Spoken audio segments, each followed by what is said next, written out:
ఉండును. చాలు.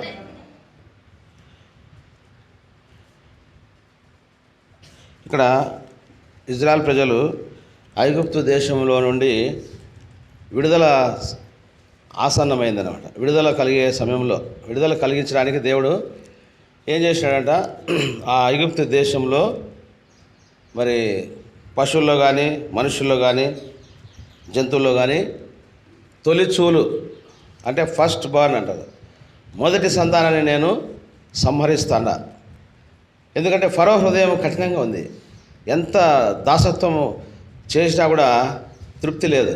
వారి ఇజ్రాయెల్ ప్రజల పైన కఠినమైనటువంటి దాసత్వం పెట్టి వారి మెడ మీద బరువైన కాడి పెట్టి వారిని చిత్రావధ చేస్తా ఉన్నాడు. అటువంటి పరిస్థితిలో దేవునికి మొరపెట్టారు. అయితే దేవుడు మోషేని పంపించినాడు. మోషే ద్వారా ఎన్నో తెగుళ్ళు మనకు తెలుసు కదా, తెలుసా ఈ సందర్భాలు? ఎంతమంది తెలుసు మోషే ఐగుప్తు దేశంలో చేసినటువంటి సూచక అద్భుతాలు? చాలామందికి తెలియదు. ఎందుకంటే ఐగుప్తు దేశంలో ఇజ్రాయెల్ ప్రజలు బానిసలుగా ఉన్నారు. వాళ్ళు దేవునికి మొరపెట్టినప్పుడు దేవుడు మోషేని పంపించాడు. మోషే ఏం చేసినాడు, 10 చేసినాడు అద్భుతాలు. మొట్టమొదట తన చేతిలో ఉండే కర్రను వేసినాడు. కర్ర ఏమైంది? పాముగా మారింది. మీ దేవుడు ఎవరు అన్నప్పుడు ఆయన మా దేవుని అంటే శక్తిని చూపించడానికి చేసినాడు. కానీ ఫరో దగ్గర కూడా మాంత్రికులు ఉన్నారు. వాళ్ళు ఏం చేసినారు, కర్రలు వేసి వాళ్ళు పాములు చేస్తారు. మళ్ళీ నీళ్లను రక్తంగా మార్చాడు ఫరో మోషే.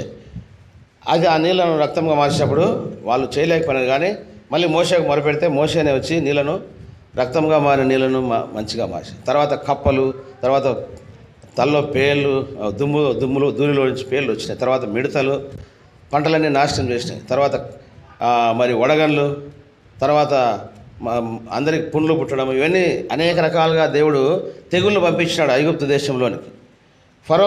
ఫరో ఏమో ఆ సమయానికి తెగులు వచ్చినప్పుడు భయపడి మోషేని పిలిపించి, అయ్యా మీ దేవుని ప్రార్థన చేసి ఇది తెగులు తీసివేయంటే ప్రార్థన చేసి తీసి ఆ విధంగా తెగులు అనేది తొలగిస్తూ వచ్చాడు మోషే.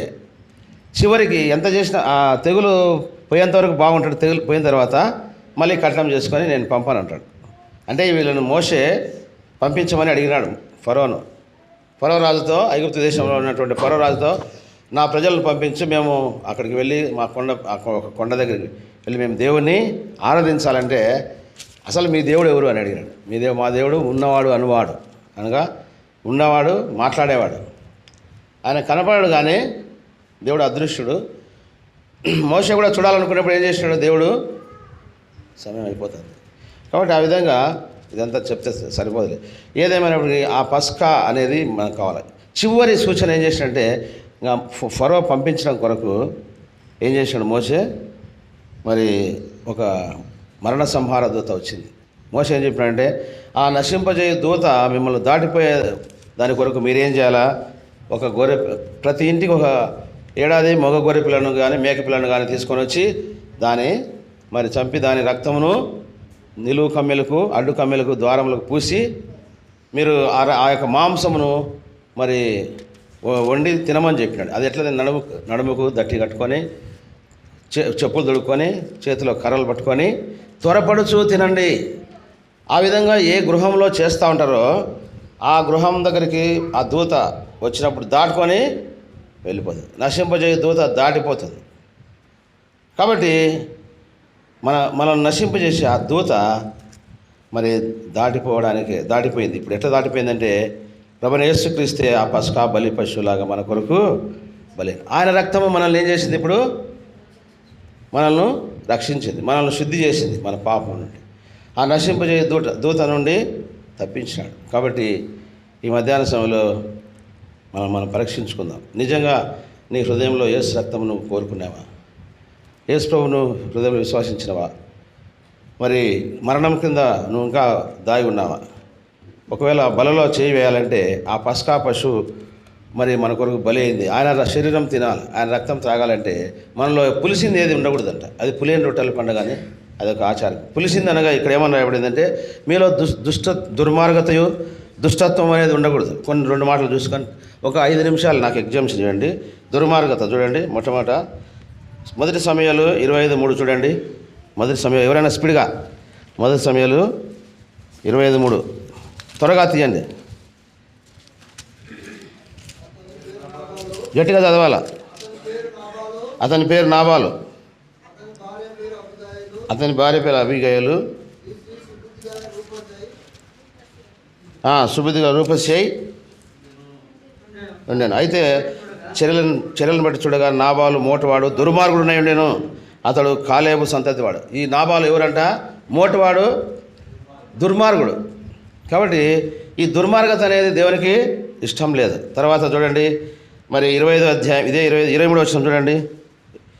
అబీగయలు దావీదును కనుగొని గాడిద మీద నుండి త్వరగా దిగి దావీదునకు సాష్టాంగ నమస్కారం చేసి అతని పాదాలు పట్టుకొని ఇట్లన్నాడు, నాయలనివాడా 25వ వచనం క్షమించండి. నాయలనివాడ, దుష్టుడైన ఈ నాబాలును లక్ష్య పెట్టవద్దు. అతని పేరు అతని గుణములను సూచించున్నది. అతని పేరు నాబాలు మోటువాడు, అతని గుణము నాయలనివాడు పంపించిన పనివారు నాకు కనబడి. కాబట్టి ఈ నాబాలు పేరులోనే ఉందంట గుణం. వాడు మోటువాడు. నాబాలు అంటే దాని అర్థం మోటువాడు. మనం కూడా ఇంకా మోటుతనంగా అజ్ఞానంగా ఉన్నామా? దేవుని వాక్యము తెలుసుకోకుండా మరి మనలో ఇంకా ఏదైనా దుష్టత్వం దుర్మార్గత ఉంటే తీసేసుకుందాం ప్రభు సన్నిధిలో పశ్చాత్తాపం. తర్వాత ఎస్తేరు గ్రంథం 7వ అధ్యాయం 6వ వచనం. ఎస్తేరు గ్రంథం 7వ అధ్యాయం 6వ వచనం చదవండి.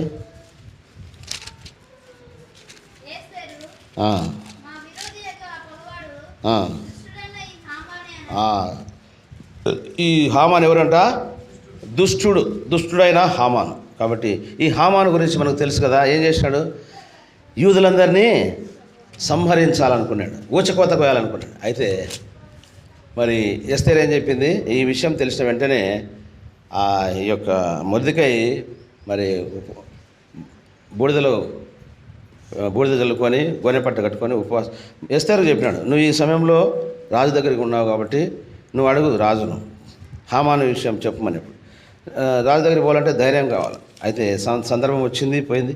అయితే ఈ మొర్దెకైని చంపాలనుకున్నాడు హామాను, యూదులను చంపాలనుకున్నాడు. అయితే ఎస్తేర్ ఎప్పుడైతే మరి హామాను గురించి చెప్పిందో, ఈ దుష్టుడైన హామానని ఈ రాణి చెప్పిన మాటకు విని రాజు ఏం చేశాడంటే ఆగ్రహంతో అతన్నే ఉరి తీయించినాడు. హామాను మొర్దెకైకి ఉరి తీయాలనుకున్నాడు. వాడు దుష్టుడు వాడు.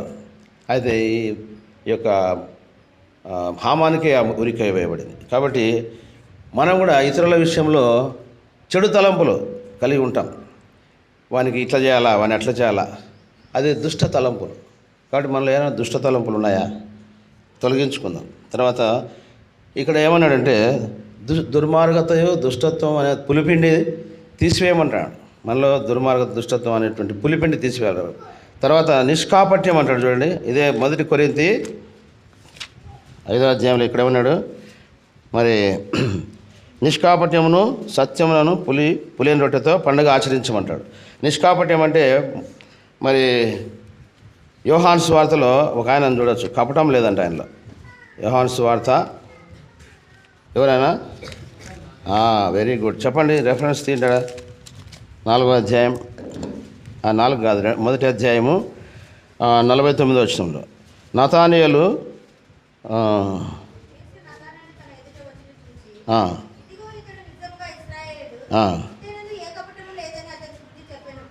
కాబట్టి ఇతని యందు ఏం లేదంట, ఏ కపటం లేదు. ప్రభు అతని గురించి సాక్ష్యం ఇచ్చాడు. సో నీలో నాలో ఏముండకూడదు? కపటం అనేది ఉండకూడదు. కపటం అనేది అది లోపల పెట్టుకొని ఉంటారనమాట. కపటం ఇతరుల విషయమై. తర్వాత ఇదే పేతురు పత్రిక 1 పేతురు 2:2 చదవండి. 1 పేతురు 2వ అధ్యాయం 2వ వచనం చదవండి.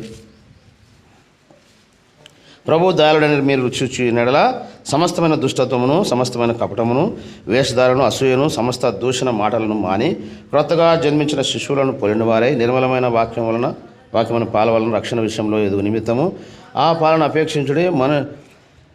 మనుష్యులు చేత విసర్జించబడినను దేవదృష్టికి ఏర్పరచబడినది అమూల్యమైన సజీవమైన రాయగు ప్రభువుని వద్దకు వచ్చిన వారై యేసుక్రీస్తు ద్వారా దేవునికి అనుకూలంలో ఆత్మ సంబంధమైన బలు అర్పించుటకు పరిశుద్ధ యాజకులుగా ఉన్నట్లు మీరును సజీవమైన రాళ్ళ వలె నుండి ఆత్మ సంబంధ మందిరంగా కట్టబడుతుంది. కాబట్టి మనం ఏం చేయాలంట? ప్రభు దారిని రుచి చూచి ఉంటే నీలో కూడా ఏముండాలా? దయాళుత్వము కలిగి ఉండాలి. సమస్తమైన దుష్టత్వము, కపటము, వేషధారణ, అసూయ, దూషణ మాటలు ఇవన్నీ మానుకొని క్రొత్తగా జన్మించిన శిశువును పోలిన వారు కూడా. క్రొత్తగా జన్మించినటువంటి శిశువు ఎట్టుంటాడు? ఎంతో మరి తేటగా ముద్దుగా ఉంటాడు, అందరూ ఎత్తుకోవాలనిపిస్తుంది. ఆ పసి బిడ్డ అంటే అటువంటి హృదయం కలిగి ఉంటేనే మనం పరలోక రాజ్యం చేరుతాం. మనము ఎన్ని ఎన్ని ఎన్ని రకాలుగా మనం వేషం వేసుకునే అంతా వేస్ట్. ఇప్పుడు నేను బైబిల్ పట్టుకొని పెద్ద భక్తుని మాదిరి ఉండొచ్చు, కానీ నాలో కుళ్ళు కపటం అసూయ అన్నీ ఉంటే ఏం లాభం? కాబట్టి అవి చంపేసేయాలి. వాటి ప్రభు దయాళుడు, ఆయన మన కొరకు సిలువలో అన్నీ చంపేసుకున్నాడు, తను తానే సిలువ అయిపోయినాడు. కాబట్టి ఇవన్నీ తీసేసుకోవాలి మన జీవితం. క్రొత్తగా జన్మించిన శిశువులాగా నీవు నేను ఉంటేనే ఆ బలలో చేయవేయాలి. అప్పుడు అది మనకు హెచ్చరిక. చిన్న పసిబిడ్డ వంటి హృదయం. అందుకనే యేసు ప్రభు పిల్లల దగ్గర తీసుకొని చిన్న బిడ్డలు నా దగ్గర రానండి, దేవుని రాజ్యము ఇలాంటి వారిది. మరి ఈ చిన్న బిడ్డ వల్లే మరి ఎవరైతే మరి మారతారో వారికే పరలోక రాజ్యం. చిన్న బిడ్డల వల్లే మరి మారాలి. చిన్నపిల్లలు ఏం చేస్తారు? గట్టిగా అరిచి కొట్టినా కూడా ఏడ్చి మళ్ళీ దగ్గరికి వస్తారు. అది చిన్న బిడ్డల యొక్క. కాబట్టి మనలో కూడా అటువంటి హృదయం మనం కలిగి ఉండాలి. ఆ హృదయం కలిగి ఉండకపోతే ఆత్మీయంగా నువ్వు ఎదగలేవు, దేవునికి నీలో సంతోషం ఉండదు, దేవుని సంతోషపరచలేవు, మరి దేవుని రాజ్యంలో ప్రవేశించలేవు. తర్వాత ఇంకొక మాట చూడండి, 1 Peter 2:22 చదవండి. ఎవరైనా చదవండి. 2:22. ఆయన పాపం చేయలేదు, ఆయన నోటన ఏ కపటమును లేదు. కాబట్టి ప్రభువైన యేసుక్రీస్తు ఏం చేశాడు? పాపం చేశాడా? ఆయన పాపం చేయలే. ఆయన నాలో పాపం ఉండదని ఎవరైనా స్థాపించండి, మత్తయి సువార్త 9వ అధ్యాయం. కాబట్టి ఆయన ఛాలెంజ్ చేసినాడు, ఆయనలో ఏ పాపం లేదు, ఆయన నోట ఏ కపటం కూడా లేదు, కపటం లేనటువంటి వాడు. కాబట్టి మనం కూడా అటువంటి వారం ఉండాలని. ఆయన ఎవరు? సత్యం ఆయనే. సత్యం ప్రభు అయిన యేసుక్రీస్తే మార్గం, సత్యం, జీవం. కాబట్టి ఆ సత్యవంతుడైనటువంటి ఆయన మన హృదయం చేర్చుకోవాలి. ప్రభు అన్నాడు కదా, మీరు మీ తండ్రి యొక్క అపవాది సంబంధులు, మీరు ఆది నుండి మరి సత్యం చూడ ఏముంది అక్కడ. యోహాను సువార్త 8వ అధ్యాయం, అదొక చదివి బలాల్లో పాల్గొంది. యోహాను సువార్త 8వ అధ్యాయం 40 వచనం చదువునా.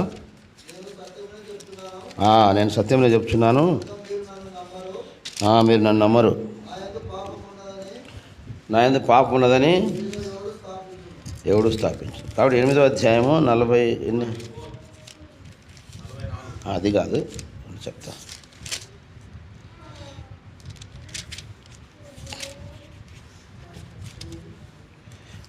8వ అధ్యాయము 43 వచనం. మీరేలా నా మాటలు గ్రహింపకున్నారు. అయిపోయింది నాన్న, క్లోజ్ చేసేస్తాను. మీరు నా బోధ వినేరకుంటేనే కదా మీ తండ్రి యొక్క అపవాది సంబంధులు. మీ తండ్రి దురాశలు నెరవేర్చుకోవచ్చు. ఆది నుండి వారిని అర్హంతకుడు అండి, సత్యమంది నిలిచిన వాడు కాడు, వాని ఎందుకు సత్యమే లేదు. వాడు అబద్ధం ఆడినప్పుడు తన స్వభావం అనుసరించే మాట్లాడు. వాడు అబద్ధం జనకున్నాడు. కాబట్టి ఈ లోకంలో ఉన్నవాడు అపవాది, వాడు అబద్ధికుడు. లోకమంతా అబద్ధమే. మీరు అనుకుంటారు, ఎక్కడ పోయినా ఒక బిజినెస్ వ్యాపారం ఏదైనా వస్తువు కొనాలన్నా కూడా వాడు చెప్పేదంతా అబద్ధమే, దాంట్లో నిజం ఉండదు. మనమేమో ఆ వస్తువు చూసి వాడు ఎన్ని చెప్పినా సరే అని కొనేస్తాం. దాని రేటు చాలా తక్కువే ఉంటుంది, కానీ వాడు ఎక్కువ చెప్పేస్తాం. ఎందుకంటే వ్యాపారం లాభం. ఇట్లా లోకమంతా అబద్ధమే, వ్యాపారమే కాదు, అన్నింటిలో ఉన్నాయి. పాలు కొనుక్కుంటే దాంట్లో నీళ్ళు ఉంటాయి, తల్లి పాలలో నీళ్ళు లేవంటారు. వాడు ఒకడు అయ్యప్ప గుడ్డలు వేసుకున్నాడు అంటే అది మనం అనకూడదు, విమర్శించడం కాదు. అయ్యా భక్తిగా ఉన్నావు కదా, ఇప్పుడన్నా చిక్కటి పాలు వేయ అంటే పాల వ్యాపారం చేస్తున్నాడు ఆయన. అదెట్లా సార్, వ్యాపారమే, స్వామి అని అట్లుంటుంది మన భక్తి. కాబట్టి మనము సత్యవంతుడైనటువంటి ఆయనను సత్యం కలిగి జీవిస్తాం. దేవుడు ఈ మాటలు జీవించగాక మీరు పరీక్షించుకొని అయోగ్యమైన రీతిలో బలలో పాల్గొంది.